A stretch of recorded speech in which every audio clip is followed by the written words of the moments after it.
off victorious, but it could have been a questionable finish there because Darius Carter swears his shoulder was up. The referee counted to 3 anyway. At the end, both competitors on their knees with Karloff with the belt originally. It was snatched out of his hand by Carter. Some thought maybe it wasn't over, but Carter, in his own way, threw the belt down, rolled out of the ring, and hightailed it out of there. But to his credit, he had a great match. Darius Carter put on a great show, as always. Jason Karloff, victorious, retaining the championship, so he moves on. And he is going to have to face now the winner of the main event, which was a 30-man Royal Rumble-style match that saw 30 guys, the winner becoming the number 1 contender and an automatic, I guess you could say, contract to face the champion. So, at the time, it's Jason Karloff. Maybe it's not Jason Karloff then, but we'll see. I will read off to you the 30 superstars that took part in this. I did manage to get all of the eliminations and a Roman Reigns-esque performance by one Warriors Wrestling Superstar. We'll get to that momentarily. But number 1 and 2 saw Isaiah Wolf and, like we said, we didn't see the last of them, Jay George. They battled it out. Number 3 was Mr. Grimm. Number 4 was the No Limits champion Chris Banks. Number 5 was recently crowned one half of the tag champion Scotty Priest. Number 6 was Abdul Nasir. Number 7 was a surprising entrant, female superstar Katrid. Number 8, Jason Sinclair. Number 9, the return of John Cannon. Number 10, TK Luther V. And unfortunately, the shirt came off. Number 11, Tommy the Moose. Another surprise entrant. Number 12, Matthias. Oh boy, we'll get to that in a little bit. Number 13, Chris Romano. Number 14, Frankie Getz. Number 15, Frat Boy Farva. Number 16, Logan Black. Number 17, Mark House.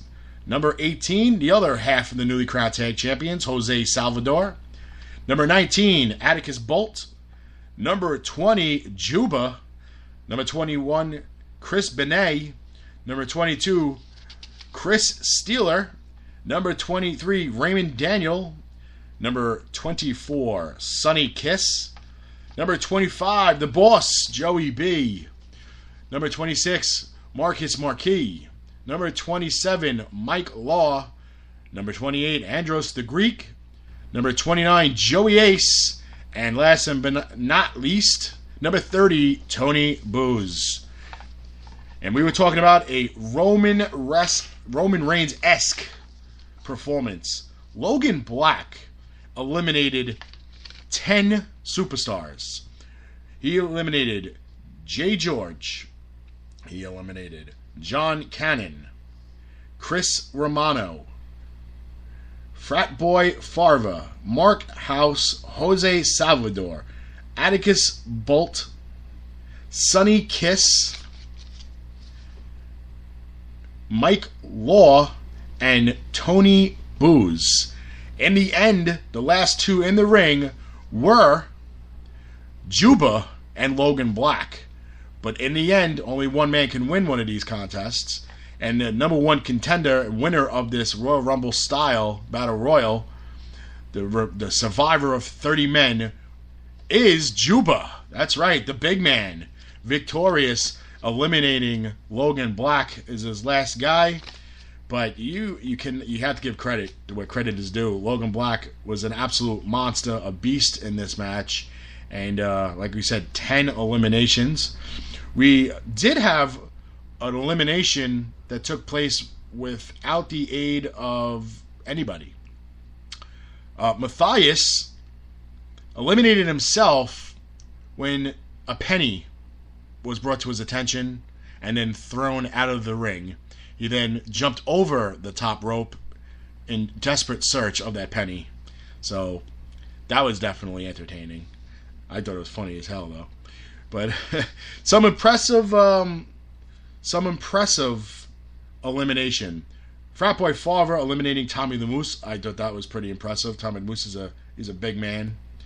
Let's see. Juba eliminating Chris Benet. Chris Benet, again, not a small fellow.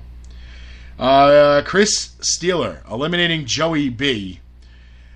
The two of them then beat the hell out of each other because 2 seconds later, Sonny Kiss eliminated Chris Steeler. So Joey B and Chris Steeler, obviously their problems are not taken care of. They beat the hell out of each other. And then Juba, after being victorious, was surrounded at ringside by the Apostles of Chaos. They then stepped away. Juba then demanded to the commissioner of the league, Rob Blatt, that he wanted one last match with Logan Black to settle the score. No disqualification, anything goes, basically a no-holds-barred match. So that will take place soon. So go to warriorsofwrestling.com for that information and for ticket sales. And also don't forget, October 7th is Women of Warriors 3. We just announced another great match. It'll be Ali Rex taking on Taylor Hendricks. That's going to be great.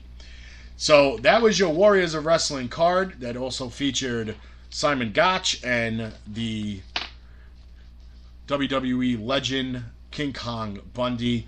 So I thoroughly enjoyed this. I was one of the better Warriors of Wrestling shows probably this year. I'm going to have to honestly say I had a lot of fun.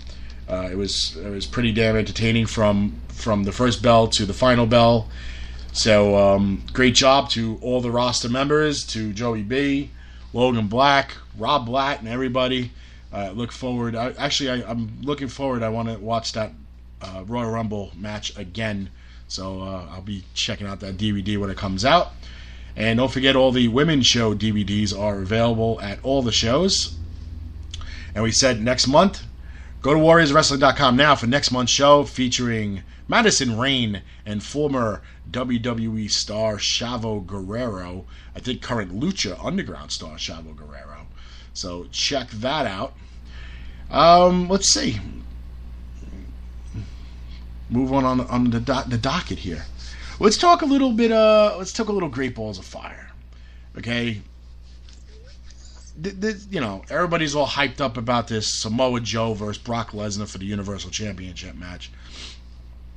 Look, we all know Brock Lesnar is going to get what was it, Kimura clutch locked onto him, whatever the hell it's called. He's gonna break the hold. He's gonna be the man to break the hold. He's either gonna lift Samoa Joe up in the air on his back and drop backwards, break the hold, slam him into the turnbuckle, flip him over the top rope, whatever he's gonna do. Brock Lesnar is walking out as the Universal Championship. It would be an absolute and utter embarrassment if Samoa Joe defeats Brock Lesnar for the Universal Championship after Brock Lesnar broke the streak, beat The Undertaker, has beaten everybody, absolutely decimated John Cena, beat Roman Reigns, beat Seth Rollins, beat everybody. Okay? And it's not because of that reason. It's because they've been, prior to Braun Strowman getting hurt in that Roman Reigns storyline, they wanted Brock Lesnar versus Braun Strowman for Great Balls of Fire. But because Strowman got hurt, and he came back just before Great Balls of Fire, they decided to continue that Roman Reigns storyline one more match, which is going to be at Great Balls of Fire. So, Samoa Joe steps in. Samoa Joe is just a placeholder. Because at SummerSlam, and you can mark my words, SummerSlam, Brock Lesnar will take on Braun Strowman for the Universal Championship. And you might see Braun Strowman the new Universal Champion. Anybody wants to say that, they're tired of a part-time champion? The Universal Championship is caca. It's garbage. It means nothing. It's just a Raw title because they didn't have the WWE title on that brand. If the WWE title got drafted to Raw, they would have made some baloney championship for SmackDown. It means nothing. It's got no prestige. None. Finn Balor won it, had it for, 20 hours, and they announced he had to relinquish it because he was hurt. And then what? You know, it's garbage. The title means nothing. So I don't want to hear about, part-time champions. We did it with The Rock, and he was never around, blah, blah. First of all, the championship not being on TV every single week being defended makes it more important. Hogan did it for 20-something years in WWE. People have a short memory. Hogan didn't wrestle on weekends with everybody else. That was left for the Intercontinental Champion. He was the man on weekly televised wrestling. The Tag Team Champs. The Intercontinental Champion. It wasn't the World Champion. It wasn't the WWE Champion Hogan. Hogan wrestled on pay-per-views. You pay to see it. That's what makes the championship more important. Now, yes, Raw and SmackDown have the reputation of giving away pay-per-view quality matches for free on television because they're ratings hungry. That's why. But this is also why people get sick of watching the same matches over and over again, because they fight for 3 weeks on Raw, and then they fight at 2 pay-per-views. So now they've been fighting, 6, 8 to 10 times in a month. Everybody's tired of watching that garbage. The storylines become boring. Remember, pay-per-views were only every 4 months back in the day. What was it? No, sorry, every 3 months. There was 4 pay-per-views. There was SummerSlam, Royal Rumble, WrestleMania, and the Survivor Series. Every 3 months. Okay? And even sometimes in Survivor Series, Hogan didn't even defend the title then because he had a team. So he only defended it in 3 pay-per-views. So, 3 to 5 times a year he defended the title? And you guys are complaining about Brock Lesnar defending the title 5 times in a year or 6 times in a year? And making a cameos appearances on Raw? Hogan, like I said, did it for 20-something years. Hogan did nothing but do pre-recorded promos for WWE on weekend television. So, what's the difference? I don't understand the big deal.